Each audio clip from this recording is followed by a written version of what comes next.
मैं योगेश चंद्र शर्मा, सह आचार्य भूगोल, माणिक्यलाल वर्मा, राजकीय महाविद्यालय भीलवाड़ा, बीए पार्ट सेकंड, आर्थिक एवं संसाधन भूगोल। इसमें यह कृषि के प्रकार और कृषि प्रदेशों के संदर्भ में मेरा ये वक्तव्य चल रहा है और ये मेरा 7वां व्याख्यान है। तो इस व्याख्यान में हम कृषि प्रदेशों के विभिन्न प्रकारों में से आगे के प्रकारों को जानने का प्रयास करते हैं। कृषि प्रकारों में एक प्रकार है विस्तृत वाणिज्यिक अन्नोत्पादन, एक्सटेंसिव कमर्शियल ग्रेन फार्मिंग। जहाँ पर एक्सटेंसिव शब्द आता है यानी विस्तृत शब्द आता है, वहाँ पर हमें ये समझ लेना चाहिए कि ये इसकी विशेषताएं क्या है, इसके गुण क्या है। ये उन देशों में या उन क्षेत्रों में विश्व में इस प्रकार की कृषि कार्य किया जाता है जहाँ पर जनसंख्या कम है और मशीनीकृत कृषि का विशेष रूप से विकास हुआ है। साथ ही ये वो क्षेत्र हैं जो शीतोष्ण कटिबंधीय घास के मैदान हैं, जहाँ अन्न उत्पादन के लिए विशेष रूप से गेहूं के उत्पादन के लिए उपयुक्त भौगोलिक दशाएं पाई जाती है। जैसे उत्तरी अमेरिका में प्रेरीज, दक्षिण अमेरिका में पंपास, एशिया के अंदर स्टेपीज। इस प्रकार से ये वो क्षेत्र हैं जो शीतोष्ण कटिबंधीय घास के मैदान हैं, जहाँ बड़े पैमाने पर गेहूं का उत्पादन लिया जाता है। लेकिन इन क्षेत्रों में जनसंख्या कम है और ये सामान्यतया विकसित देश है, इसलिए अधिक पूंजी के प्रभाव से, अधिक पूंजी के उपयोग से और मशीनीकृत अधिक मशीनों का उपयोग करके तकनीकी रूप से ये उन्नत है। इस कारण से वो सब साधन काम में लेते हैं और इस प्रकार से वाणिज्यिक अन्नोत्पादन का ये क्षेत्र एक विशेष प्रकार की कृषि से संबंधित हो गया है। इसका जो डिस्क्रिप्शन यहाँ पर दिया गया है, वाणिज्यिक अन्नोत्पादन 19वीं शताब्दी में औद्योगिक क्रांति द्वारा लाए गए आर्थिक एवं प्राविधिक परिवर्तनों की उपज है। उत्पादन प्राविधिकी की दृष्टि से यह विस्तृत तथा यंत्रीकृत है। यह मध्य अक्षांशों के आंतरिक भागों में विकसित है। जैसा कि मैंने आपको बताया कि मध्य अक्षांशों के शीतोष्ण कटिबंधीय घास के मैदानों में इसका वितरण आप देखिए। बड़े पैमाने पर वाणिज्यिक अन्नोत्पादन संयुक्त राज्य अमेरिका, कनाडा, पूर्वी सोवियत संघ, अर्जेंटीना तथा ऑस्ट्रेलिया में विकसित है। यूरोप के स्टेपी प्रदेश में यह सर्वाधिक विकसित है, जहाँ चरनोजम मिट्टियाँ पाई जाती है। उत्तरी अमेरिका का प्रेरीज, अर्जेंटीना का पंपास, दक्षिणी अफ्रीका के वेल्स, ऑस्ट्रेलिया के डाउन्स तथा न्यूजीलैंड का कैंटरबरी मैदान इसके प्रमुख क्षेत्र हैं। ये सभी देश विकसित देश हैं और यंत्रीकृत कृषि इसकी विशेषता है। फार्म का इसकी विशेषताओं में देखिए, फार्म बहुत विशाल आकार के यानी 240 से 1600 हेक्टेयर तक होते हैं। संयुक्त राज्य अमेरिका में औसत फार्म 400 हेक्टेयर का होता है। यहाँ भूमि सस्ती होने के कारण कृषक बड़े फार्मों के स्वामी हैं। यंत्रीकरण से इस विशाल फार्मों का रखरखाव संभव हुआ है। बस्तियाँ छोटी तथा बिखरी होती है। रूसी स्टेप प्रदेश में जहाँ सहकारी फार्म है, बस्तियाँ अधिक सघन हैं। यहाँ गेहूँ प्रमुख उपज है, जो जौ, फ्लैक्स तथा मक्का भी उगाए जाते हैं। राई, जई, चारा आदि पशुओं को खिलाने के लिए उगाए जाते हैं। यहाँ 2 प्रकार का गेहूँ उगाया जाता है, वसंतकालीन गेहूँ एवं शीतकालीन गेहूँ, जो क्रमशः ठंडे उत्तर भाग में तथा गर्म दक्षिणी भाग में उगता है। गेहूँ उत्पादन की प्रधानता के अनेक कारण ही अधिक मूल्यवान तथा मानव उपयोग,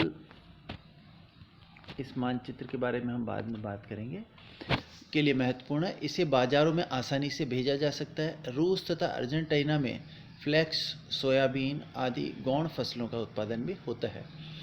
कुछ कृषि फार्मों पर मवेशी पालन भी किया जाता है। अनुकूल क्षेत्रों में सब्जियां तथा फलदार वृक्ष भी उगाए जाते हैं। तीसरी विशेषता है, कृषि अत्यधिक यंत्रीकृत है तथा उत्पादन बड़े पैमाने पर किया जाता है। कृषक अधिकाधिक मशीनों का प्रयोग करते हैं, जिससे मानव श्रम की बचत हो। कृषि संबंधी समस्त कार्य मशीनों द्वारा होते हैं। अन्न भंडारण के लिए कृषक विशाल गोदाम भी बनाते हैं। मशीनों के खरीदने, रख रखाव आदि पर भारी पूंजी निवेश किया जाता है, जो बैंकों की सहायता से ये कार्य किया जाता है। और यहाँ की जो सरकारें हैं, यहाँ का जो प्रशासन है, वह भी अनुदान के रूप में इनको सब्सिडी देता है। विस्तृत कृषि के अंतर्गत विशाल फार्मों पर अल्प श्रम तथा मशीनों का व्यापक प्रयोग होता है। यंत्रीकरण की उच्च मात्रा के कारण श्रम की आवश्यकता कम होती है। इस कृषि में प्रति इकाई क्षेत्र उत्पादन सघन कृषि की अपेक्षा कम होता है। ये एक महत्वपूर्ण बात है कि जहाँ सघन कृषि है, जहाँ जनसंख्या का अधिक घनत्व है और मानव श्रम की अधिकता है, वहाँ पर सघन कृषि में प्रति हेक्टेयर उत्पादन अधिक होता है, जबकि यहाँ पर प्रति हेक्टेयर उत्पादन कम होता है। और उसका कारण ये कि पूरी तरह से वह मशीनीकृत होने के कारण जितना कार्य हो सकता है उतना ही किया जा सकता है। गेहूं की औसत लब्ध यानी ईल्ड 1700 किलोग्राम प्रति हेक्टेयर मात्र है, जबकि डेनमार्क, नीदरलैंड्स तथा बेल्जियम में सघन उत्पादन द्वारा इसकी 3 गुना उपज होती है। इसके बावजूद बड़े पैमाने पर उत्पादन होने के कारण यह कृषि वाणिज्यिक होती है। बड़े पैमाने से अभिप्राय बहुत बड़े क्षेत्र में इसका कृषि कार्य होता है। इस कारण से जो टोटल प्रोडक्शन है, जो कुल उत्पादन है, वह बहुत अधिक होता है। इस कारण से उसका वाणिज्यिक उपयोग यानी उसको व्यापारिक दृष्टि से काम में लिया जाता है। यहाँ पर उसकी खपत बहुत कम है। यह निर्यात के लिए, व्यापार के लिए इस गेहूँ उत्पादन का प्रयोग किया जाता है। अर्धशुष्क प्रेरी तथा स्टेपी में सिंचाई अधिक महत्वपूर्ण नहीं है। गेहूं तथा जौ 13 इंच वार्षिक वर्षा में भी उत्पन्न हो जाता है, अतः खाद्यान्न असिंचित भूमि पर उगाए जाते हैं। जैसा कि हम सब जानते हैं कि भारत के संदर्भ में यदि हम देखें तो ये शीतकालीन फसल है, रबी की फसल है, और इसमें वर्षा नहीं होती तो सिंचाई के द्वारा गेहूं का उत्पादन लिया जाता है। लेकिन ये अर्धशुष्क और प्रेरी तथा स्टेपी प्रदेशों में सिंचाई का अभाव होने पर भी, यानी 13-14 इंच वर्षा होने पर भी गेहूं का उत्पादन लिया जाता है, और इस प्रकार से इसमें सिंचाई की आवश्यकता नहीं पड़ती। और जो कृषि फार्म है वहीं बिल्डिंग कॉम्प्लेक्स निर्मित होते हैं। इसमें विशाल मशीनरी, शेड, साइलो तथा एलिवेटर आदि अन्य भंडारण की सुविधाएं भी प्राप्त होती है। विस्तृत कृषि में अकाल, ओला, पाला आदि जलवायु प्रकोप तथा पशु रोगों के प्रकोप भी होते हैं। इससे फार्म की उत्पादकता पर प्रतिकूल प्रभाव पड़ते हैं और कभी कभी फसलें नष्ट हो जाती हैं। विगत वर्षों में गेहूं उत्पादन क्षेत्र निरंतर बड़े बाजारों से दूर होते जा रहे हैं। परिवर्तन तेजी से बढ़ती हुई जनसंख्या के कारण भूमि के मूल्यों में वृद्धि से उत्पन्न हो रहा है। इसका स्थान सघन मिश्रित कृषि ने ले लिया है, जिससे अनुत्पादन कृषि, पशुपालन तथा चलवासी पशुचारण के क्षेत्र की ओर विस्थापित हो रही है।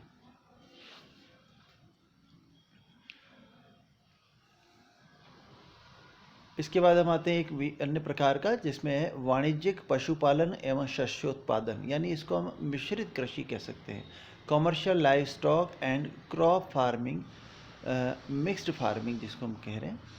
तो इसमें आप ध्यान से देखें तो इसका जो नाम है उसके अंदर ही वाणिज्यिक पशुपालन सबसे पहले लिखा हुआ है, और उसके बाद इसको शस्योत्पादन यानी क्रॉप फार्मिंग आया है। तो इसका अभिप्राय ये हुआ कि कृषि का उपयोग पशुओं को पालने से संदर्भ में है। कृषि का उपयोग मानव की आवश्यकताओं की पूर्ति के लिए तो है ही, लेकिन उसका अधिकांश भाग इस प्रकार की फसलों से संबंधित होता है जिसका उत्पादन वे पशुपालन के लिए करते हैं, और पशुओं का वाणिज्यिक स्वरूप है, यानी पशुओं को पालना जिससे उनके जो उत्पाद हैं वो वाणिज्यिक तरीके से उसका उपयोग किया जा सके। मिश्रित कृषि उत्तरी पश्चिमी यूरोप की मध्ययुगीन कृषि से विकसित हुई, जो निर्वाहक प्रकार की थी। अब यह वाणिज्यिक फसलों द्वारा पशुओं के विभिन्न अनुपातों तथा संयोगों में प्रचलित है, कॉम्बिनेशंस में। यानी ये पहले पश्चिमी यूरोप में जो है जीवन निर्वाह कृषि थी, लेकिन जैसे जैसे तकनीक का विकास हुआ, औद्योगिक क्रांति के फलस्वरूप पशुपालन में क्रांतिकारी परिवर्तन हुए, और इस प्रकार से पशुपालन के विभिन्न स्वरूप और उसके साथ ही डेयरी प्रोडक्ट और उसके साथ ही कृषि, ये एक ऐसा मिश्रित स्वरूप जो है वो यूरोप में विकसित हुआ है। अब यह यूरोप तक ही सीमित नहीं रह गया, अभी तो संयुक्त राज्य अमेरिका तथा एशिया को छोड़कर अन्य महाद्वीपों के आर्द्र मध्य अक्षांशों में विस्तृत हो गया। मिश्रित कृषि फसलों तथा पशुओं की परस्पर निर्भरता पर आधारित है, जिससे भूमि संसाधनों का अनुकूलतम उपयोग सुनिश्चित होता है। इस कृषि प्रणाली की विशेषताएं अनेक भौतिक, आर्थिक, राजनीतिक और सामाजिक कारकों के संयोगों का प्रतिफल है। भौतिक एवं मानवीय दशाओं में अनेक भिन्नताएं होती है। इसके अनुसार ही वाणिज्यिक मिश्रित कृषि में भी विविधताएं दृष्टिगोचर होती है। जैसा कि पूर्व में हम इस पर बात कर चुके हैं कि मिश्रित कृषि का जो ये भाग है, मिश्रित कृषि फसलों तथा पशुओं की परस्पर निर्भरता पर आधारित है। यानी जैसा मैंने आपको बताया था कि कौन सी फसलों का उत्पादन किया जाए, उन फसलों का जो सूअर पालन के लिए उपयोगी है, जो कैटल्स के लिए यानी दुधारू पशुओं के पालने के लिए उपयोगी है, तो ऐसे फसलों का उत्पादन लिया जाता है। और साथ ही मुर्गी पालन और अन्य पशुपालन का जो कार्य उसके साथ होता है, वह वाणिज्यिक स्वरूप होने के कारण उसके लिए जो उपयोगी है उसी प्रकार की कृषि कार्य इसमें किया जाता है। इसकी विशेषताओं पर दृष्टि डालते हैं हम। उत्तरी अमेरिका में औसत फार्म 10 से 15 हेक्टेयर तक होता है। ये फार्म व्यक्तिगत परिवारों की संपत्ति होते तथा परिवार के श्रम से ही चलते हैं। मिश्रित कृषि की सबसे महत्वपूर्ण विशेषता फसलों तथा पशुओं का समेकन यानी इंटीग्रेशन है। समस्त कृषि भूमि में शस्य भूमि का अनुपात निश्चित रूप से बहुत ऊंचा होता है, तथापि पशु उत्पादन की सघनता कई अधिक होती है। मिश्रित वाणिज्यिक फार्म पर उगाई गई अधिकांश फसलें पशुओं को खिलाने के काम में आती है। कृषित भूमि के 20% भाग पर घासें उगती है। इसका ध्यान नकदी फसल की भांति रखा जाता है। मिश्रित फार्मों पर मशीनरी, फार्म बिल्डिंग, उर्वरकों आदि पर भारी व्यय होता है। इनमें अत्यधिक दक्षता का भी भारी निवेश होता है। यानी तकनीकी ज्ञान और जो दक्षता की बात है वो बहुत अधिक यहाँ पर जरूरी है, और साथ ही बहुत अधिक मात्रा में पूंजी का निवेश भी किया जाता है। कृषि मिश्रित प्रदेश में अनेक प्रकार की फसलें उगाई जाती है। शस्य भूमि उपयोग में खाद्यान्नों की प्रधानता होती है। जलवायु एवं मिट्टी के अनुसार प्रमुख खाद्यान्न निश्चित होते हैं।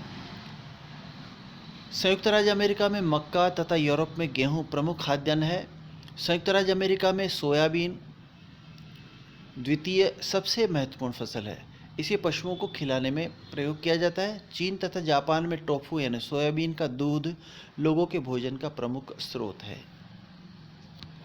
तो मिश्रित कृषि का जो ये प्रकार है, इसका ये जो विशेषता है, इसे हम ध्यान से समझें कि फसलें कई प्रकार की बोई जाती है। कहीं पर गेहूं का महत्वपूर्ण भाग है, कहीं पर सोयाबीन का महत्वपूर्ण भाग है।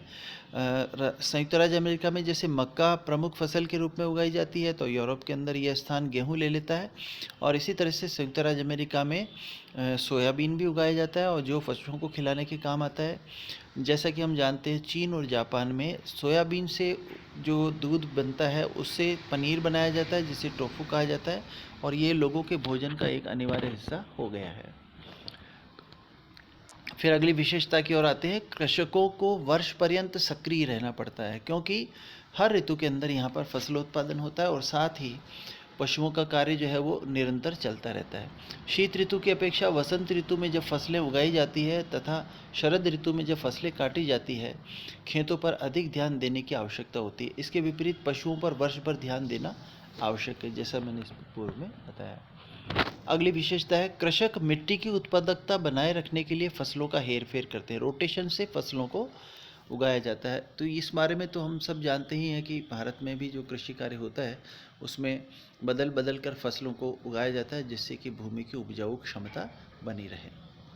आजकल कृषक 4 खेत शस्यावर्तन करते हैं, जिसमें एक खेत में खाद्यान्न, दूसरे में जड़दार फसलें, तीसरे में चारा और चौथे को परती रखा जाता है, और इसको क्रमशः रोटेट करते रहते हैं। अगली विशेषता है, वाणिज्यिक मिश्रित खेती में श्रम और पूंजी के सघन निवेश के कारण लाभ की प्राप्ति अधिक होती है।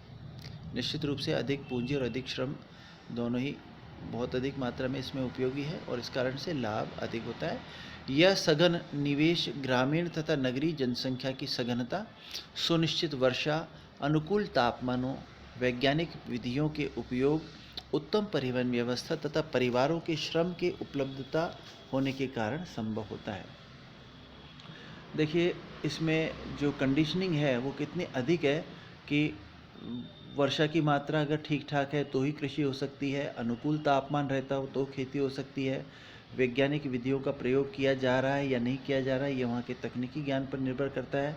उत्तम परिवहन व्यवस्था, क्योंकि बहुत अधिक मात्रा में वाणिज्यिक कृषि है ये, और इस कारण से परिवहन की सुविधा होना आवश्यक है। फिर इसके साथ ही जो परिवार कृषक है वहाँ पर मानव श्रम यानी मानव काम करने के लिए मानव उपलब्ध है अथवा नहीं है, इन सब पर निर्भर करता है। तो इस प्रकार से वाणिज्यिक मिश्रित कृषि की कंडीशनिंग बहुत ज़्यादा है। सभी चीज़ें अनुकूल होने पर ही यह कृषि कार्य किया जा सकता है।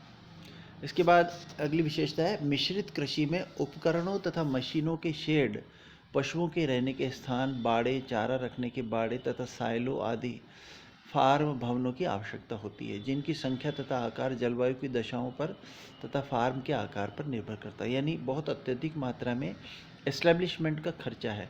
कई प्रकार के भवन, कई प्रकार के बाड़े, कई प्रकार के शेड बनाए जाते हैं जहाँ पर पशुओं को या चारे को रखने की या फसलों को रखने की सुविधा हो, और इस प्रकार से ये अत्यधिक पूंजी निवेश का एक कारण भी बनता है। तो मिश्रित कृषि यद्यपि वाणिज्यिक प्रकार की है, तो जहाँ पर ये अनुकूलताएँ हैं वहाँ पर इस प्रकार की कृषि कार्य किया जाता है, विशेष रूप से संयुक्त राज्य अमेरिका में, पश्चिमी यूरोप में, और दक्षिणी अमेरिका में अर्जेंटीना और न्यूजीलैंड, ऑस्ट्रेलिया में इस प्रकार की कृषि कार्य देखने को मिलता है।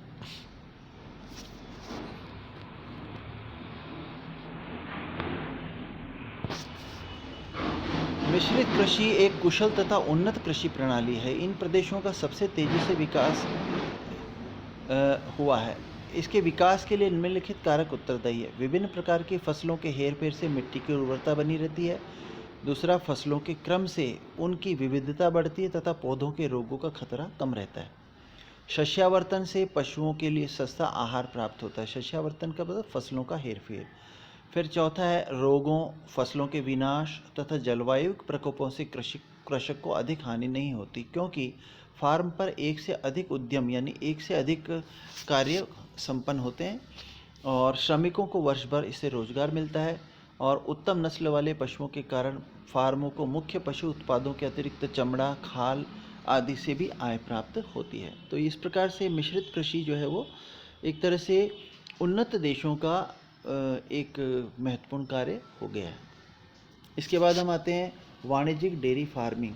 वाणिज्यिक डेयरी फार्मिंग को अंग्रेजी में कहा है कमर्शियल डेयरी फार्मिंग, यानी सिर्फ दूध के लिए पशुओं का पालन किया जाता है और उस डेयरी प्रोडक्ट को वाणिज्यिक स्तर पर उत्पादित किया जाता है, यानी उसका व्यापार से संबंध है। वाणिज्यिक डेयरी फार्मिंग सबसे उन्नत तथा कुशल प्रकार की कृषि है। यह चारागाहों के उपयोग पर आधारित है, यानी जो विस्तृत रूप से प्राकृतिक चारागाह हैं उनका उपयोग किया जाता है और इस प्रकार से स्थायी चारागाह जहाँ पर है वहाँ पर उनके विकास को भी देखा जाता है और साथ ही पशुपालन किया जाता है। तो डेयरी फार्मिंग मुख्यतः उत्तरी पश्चिमी यूरोप से अभिप्राय वह क्षेत्र जो लगभग शीत प्रदेशों के पास में है और पर्वतीय है, पठारी क्षेत्र है, ऊबड़ खाबड़ है, जहाँ पर कृषि कार्य नहीं हो सकता। तो ऐसी स्थिति में चारागाह जो है वो विस्तृत रूप से प्राकृतिक रूप से वहाँ पर पाए जाते हैं। उत्तरी पश्चिमी यूरोप तथा उत्तरी पूर्वी संयुक्त राज्य अमेरिका में प्रचलित है। यूरोप में डेयरी फार्म समुद्र तटीय निम्न चारागाह भूमियों में स्थित है, जहाँ प्रचुर वर्षा और उष्णता ग्रीष्म तथा सुहावनी ठंड शीत ऋतु में होती है। डेयरी फार्मिंग के अन्य प्रदेश ऑस्ट्रेलिया के दक्षिणी पूर्वी भाग है तथा न्यूजीलैंड का उत्तरी द्वीप है। इसके अतिरिक्त गौण क्षेत्र पश्चिमी संयुक्त राज्य अमेरिका, पूर्वी अर्जेंटीना, मध्य चिली, दक्षिणी अफ्रीका, पूर्वी जापान तथा पश्चिमी रूस है। विश्व के 90% दूध का उत्पादन व उपभोग इन्हीं प्रदेशों में किया जाता है। तो इस तरह से हम देखें कि ये डेयरी का एक बड़ा उत्पादक क्षेत्र हो गया है और इसमें जिन देशों का स्थान है उनमें विश्व का अधिकांश दूध का उत्पादन होता है। इनकी विशेषताओं को देखते हैं। डेयरी फार्मिंग एक पूंजी सघन कृषि है, यानी इसमें भी पूंजी की आवश्यकता अधिक पड़ती है। तो बिना पूंजी के इस प्रकार की कृषि संभव नहीं है। कृषकों को अपने मवेशियों को शीत ऋतु में ठंड से बचाना पड़ता है। एक आधुनिक डेयरी फार्म की अवसंरचना में भारी निवेश करना पड़ता है, क्योंकि इसमें पशुओं के शेड, दूध दूहने वाली मशीनों और शीतल करने वाले संयंत्र, बाड़े आदि बनाने के लिए और चिकित्सा आदि की सेवाओं की आवश्यकता पड़ती है। दूसरी विशेषता है वाणिज्यिक डेयरी फार्मिंग एक श्रम सघन व्यवसाय भी है, क्योंकि इसमें श्रमिकों को पशु प्रजनन, पोषण, दुग्ध दोहन आदि में निरंतर सक्रिय रहना पड़ता है। यद्यपि अभी इस प्रकार का कार्य जो है अधिकांशतः मशीनों के द्वारा होता है। तीसरी विशेषता है डेयरी फार्मिंग प्रदेशों की उत्पादकता बहुत ऊंची होती है। शीतोष्ण प्रदेशों में एक स्वस्थ गाय 3000 लीटर दूध प्रतिवर्ष तक दे सकती है और इस प्रकार से बहुत उत्तम प्रकार की नस्ल वाले पशुओं का पालन किया जाता है और उनसे बहुत अधिक मात्रा में डेयरी प्रोडक्ट भी प्राप्त किया जाता है। सभी डेयरी प्रदेशों के उच्च स्तर पर वाणिज्यीकरण किया जाता है। वैज्ञानिक विधि से संबंधित फार्म के लाभ से अधिक होते हैं, से संबंधित फार्म को लाभ अधिक होता है और पशुओं के सुधार पर विशेष बल दिया जाता है। डेयरी फार्म दूध तथा इसके उत्पादों का उत्पादन करते हैं। कुछ फार्मों पर दूध की अपेक्षा दूध पदार्थों का विशेषीकरण पाया जाता है। जैसे सामान्यतः नगर से दूर स्थित फार्मों पर ताजे दूध का उत्पादन कम होता है। यहाँ मक्खन, पनीर और दूध का पाउडर बनाया जाता है, जबकि क्योंकि ये कम विनष्टशील पदार्थ यानी इनको लंबे समय तक प्रिजर्व किया जा सकता है, यानी इन्हें बचाया जा सकता है। और अब जो है प्रतिशीतन, पाश्चीकरण, पाश्चराइजेशन तथा संरक्षण की अन्य प्रक्रियाओं के विकसित हो जाने से बाजार से दूरी का अधिक महत्व नहीं रह गया। दूध को ट्रीट करके और उसे पाश्चराइज करके और थैलियों में भर के या पैकिंग करके और दूरस्थ क्षेत्रों तक भी पहुंचाया जा सकता है, क्योंकि जो रेफ्रिजरेटर जो है वो वाहनों में भी लगे हुए होते हैं। डेयरी फार्मिंग करने वाले अपने उत्पादों को सीधे उपभोक्ताओं को नहीं बेचते हैं, वे थोक व्यापारियों को दूध बेचते हैं जो उसे फुटकर व्यापारियों को बेचते हैं। फुटकर व्यापारी उसे उपभोक्ताओं में वितरित कर देते हैं। संयुक्त राज्य अमेरिका में दूध के घरों तक पहुंचाने का प्रचलन नहीं है, जबकि यूनाइटेड किंगडम में अब भी यह प्रचलित है। डेयरी पदार्थों का विशेषीकरण प्रदेश से प्रदेश में भिन्न है, यानी ये इस प्रकार की जो वाणिज्यिक डेयरी उत्पाद की जो कृषि है इसका स्वरूप सभी जगह थोड़ा थोड़ा भिन्नता रखता है। यूनाइटेड किंगडम तथा संयुक्त राज्य अमेरिका में बड़े औद्योगिक नगरों के निकट दूध की भारी मांग के कारण बड़े पैमाने पर दूध का उत्पादन किया जाता है। न्यूजीलैंड तथा ऑस्ट्रेलिया मक्खन तथा पनीर का उत्पादन करते हैं। उसका कारण है कि न्यूजीलैंड और ऑस्ट्रेलिया में जनसंख्या बहुत कम है और इस कारण से अधिक मात्रा में जो दूध उत्पादन होता है उसका प्रोसेसिंग करके पनीर और मक्खन उससे बनाया जाता है, दूध का पाउडर भी बनाया जाता है। और नगरों के आसपास के जो कृषि फार्म है जहाँ पर दुग्ध उत्पादन होता है उनका दूध ही नगरों के अंदर सप्लाई हो जाता है और इस प्रकार से वो कंजम्पशन हो जाता है। फिर है वाणिज्यिक कृषि के अन्य प्रकारों की भांति डेयरी कृषक भी घटती हुई आय या बढ़ते हुए उत्पादन मूल्यों जैसी आर्थिक समस्याओं का सामना कर रहे हैं। पशुपालन के लिए जो खर्चा है वो लगभग लगातार बढ़ता जा रहा है और इस कारण से डेयरी जो प्रोडक्ट है उनकी कीमतों में वृद्धि हो रही है और इसके कारण से व्यापारिक स्तर पर समस्याओं का सामना करना पड़ रहा है। तो ये 11वां प्रकार था। अब हम अंतिम इसका जो कृषि का जो प्रकार है विशेषीकृत फलोत्पादन एवं सब्जी उत्पादन, इसको specialised horticulture and olericulture. Horticulture तो है फलों से संबंधित और सब्जी से उत्पादन से संबंधित है ओलेरिकल्चर। और इस प्रकार से यह एक विशिष्ट प्रकार की कृषि है जो जैसे जैसे मानव समुदाय और नगरीकरण की प्रवृत्ति बढ़ रही है वैसे वैसे इस प्रकार की फसलों का या इस प्रकार की कृषि का स्वरूप भी हमें देखने को मिल रहा है। बागों तथा रसोई उद्यानों में फलों एवं सब्जियों का उत्पादन विश्व की आर्द्र शीतोष्ण कटिबंधीय कृषि का एक सामान्य लक्षण है। पाश्चात्य संसार यानी ऑक्सीडेंटल वर्ल्ड के मध्य अक्षांशों में भूमध्य सागरीय प्रदेशों में फलोत्पादन किया जाता है। अन्यत्र बड़े पैमाने पर फसलोत्पादन एवं सब्जी उत्पादन अधिक अनुकूल क्षेत्रों में सीमित है।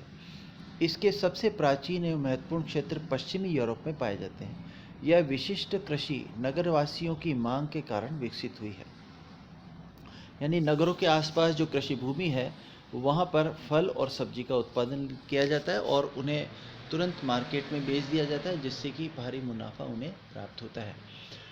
इसके वितरण को यदि हम देखें तो ये पश्चिमी यूरोप यानी जो यूरोप का जो तकनीकी रूप से और आर्थिक रूप से सबसे विकसित क्षेत्र है उसमें इस प्रकार की कृषि का विकास हुआ है। तो इसके वितरण को देखते हैं। उत्तरी पश्चिमी यूरोप के Britain, Denmark, Netherlands, Belgium, Germany तथा उत्तरी पूर्वी संयुक्त राज्य अमेरिका के बड़े औद्योगिक घने आबाद जिलों में व्यापारिक उद्यान कृषि बहुत विकसित है। दक्षिणी पूर्वी संयुक्त राज्य अमेरिका यानी दक्षिणी पूर्वी संयुक्त राज्य अमेरिका अभिप्राय संयुक्त राज्य अमेरिका का जो दक्षिणी पूर्वी तट है जिसमें फ्लोरिडा, टेक्सास और ये मियामी, इस तरह के जो स्टेट्स हैं वहाँ पर कृषि को ट्रक फार्मिंग के नाम से जाना जाता है। उष्णकटिबंध में उच्च भूमियों में शीतोष्ण कटिबंधीय फल तथा सब्जियां उगाई जाती हैं जिनकी नगरीय क्षेत्रों में भारी मांग रहती है। इनकी विशेषताएं हैं: व्यापारिक उद्यान नगर के बाहर उपनगरीय क्षेत्रों या अनुकूल जलवायु और मिट्टी के क्षेत्रों में स्थित होते हैं। इन प्रदेशों के कृषक विशेष फलों तथा सब्जियों में विशेषीकरण या विशिष्टीकरण रखते हैं और इस दृष्टि का लघु पैमाने पर तथा सघन पैमाने पर प्रचलन है। भूमि पर श्रम, पूंजी तथा संगठन का विनियोग होता है और इस प्रकार से ये फसलें बहुत अधिक मानव श्रम और बहुत अधिक पूंजी की मांग रखती है। फिर चौथा है, फसल उगाने की विधियां परंपरागत होती है। यह कृषि श्रम सघन होती है। अनुकूल प्रदेशों में अब मानवीय श्रम का स्थान यंत्रीकरण ने ले लिया है, किंतु बोना, रोपना, छांटना, तोड़ना आदि कार्य अब भी हाथों से ही किए जाते हैं। शस्य विशेषीकरण, विशिष्ट परिवहन साधन आदि तकनीकें उदारता पूर्वक अपनाई जा रही है। यानी परिवहन का इस कृषि के अंदर बहुत अधिक महत्व है। यह कृषि पूंजी सघन तथा वैज्ञानिक रूप से प्रबंधित होती है। चयनित बीजों, कीटनाशकों, नर्सरियों आदि द्वारा वैज्ञानिक कृषि की जाती है। अधिक उपज प्राप्त करने के लिए सिंचाई के साधनों का विकास, उर्वरकों का प्रयोग तथा हरित गृहों यानी ग्रीन हाउसेस का निर्माण आवश्यक हो जाता है। ग्रीन हाउस के अतिरिक्त फार्मों तथा विभिन्न फसलों के लिए विभिन्न कारणों से अन्य संरचनाओं का भी निर्माण करना पड़ता है। फल एवं सब्जियों को दूरस्थ बाजारों में भेजने के लिए पैकेजिंग की भी व्यवस्था की जाती है और व्यापारिक उद्यानों तथा फल ट्रकों के सभी उत्पादों के लिए, ट्रक फार्मों के सभी उत्पादों के लिए उच्च स्तरीय वाणिज्यीकरण किया जाता है। इसी प्रकार फसलों में भी विशेषीकरण मिलता है। परिणामतः अनेक प्रदेशों में विशिष्ट बाजार विकसित हो गए। कहीं पर फलों के बाजार विकसित हो गए, कहीं पर फूलों के बाजार विकसित हो गए, कई सब्जियों के बाजार विकसित हो गए। तीव्रगामी, सस्ते और कुशल प्रशीतक युक्त परिवहन के साधनों ने दूरस्थ ट्रक फार्मों को बाजारों के निकट ला दिया है, जो अब स्थानीय बाजारों से स्पर्धा करने में सक्षम हो गए। पश्चिमी यूरोप तथा उत्तरी अमेरिका के औद्योगिक प्रदेशों में व्यापारिक उद्यान कृषि के अतिरिक्त एक अत्याधुनिक परिवर्तित फैक्ट्री फार्मिंग के रूप में दर्शनीय है। यानी इसको हम एक तरह से फार्मों की फैक्ट्री कह सकते हैं, जो पूरी तरह से वाणिज्यिक स्वरूप है और उत्पाद पूरी तरह से बाजारों पर निर्भर है। तो इस प्रकार से हमने ये 12 स्वरूप देखे और एक अंतिम स्वरूप है, इसे हम अगले चैप्टर में या अगले लेक्चर के अंदर शामिल करेंगे। धन्यवाद।